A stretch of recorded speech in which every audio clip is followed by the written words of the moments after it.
So friends, মা ওদের ডাকছে। তো এটা হচ্ছে ফুটকো। আই দুষ্টু।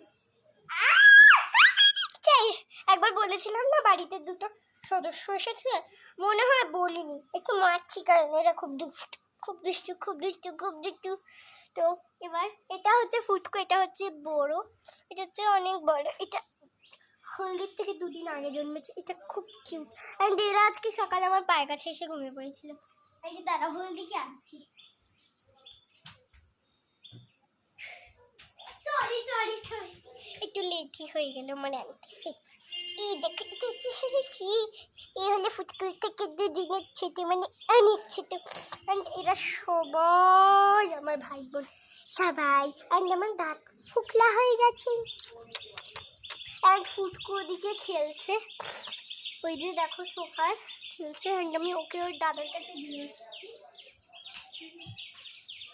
সো সারাদিন খেলে, সারাদিন মানে সারাদিন খাটের তলায় ঢুকে থাকে, তারপর আবার খেলে, মানে এদের যা খুশি এরা করে। এরা এখন হাঁটতে শিখে গেছে, চোখ ফুটে গেছে, খেলতেও পারে। তো এদের নিয়ে এখন আমরা কী করি এটাই আমরা বুঝতে পারি না, মানে এত এরা দুষ্টু। ফুটকোটা একটুখানি শরীরও খারাপ হয়েছিল। এবার তো ডাক্তারকে সেই মাঝরাতে বলেছিলাম আমরা, ওই 2-2:30টার সময় বলেছিলাম।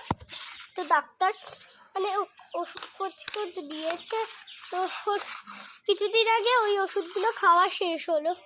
অ্যান্ড এখন আমাদের বৃষ্টি পুরো থেমে গেল। আমাদের সাথে ঘটনাটা ঘটেছিল হচ্ছে, একটা ঘটনা ঘটেছিল যখন আমরা গলিতে, তখন পুরো এমনি ঝিরঝির হচ্ছিল। তারপর যখন বেরোলাম পুরো আমাদের জোরসে নেমে গেল। তারপর একটা শেডের তলায় আমরা দাঁড়ালাম।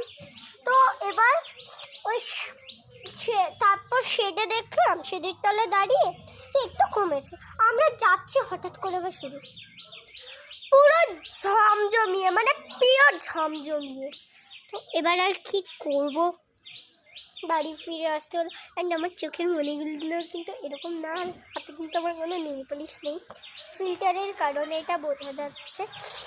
তো আবার আজকের মতো টাটা, আবার কোনো একদিন দেখা হবে। আর 2টো সদস্যকে তো দেখিয়ে দিলাম, বলবে কিন্তু কেমন হয়েছে।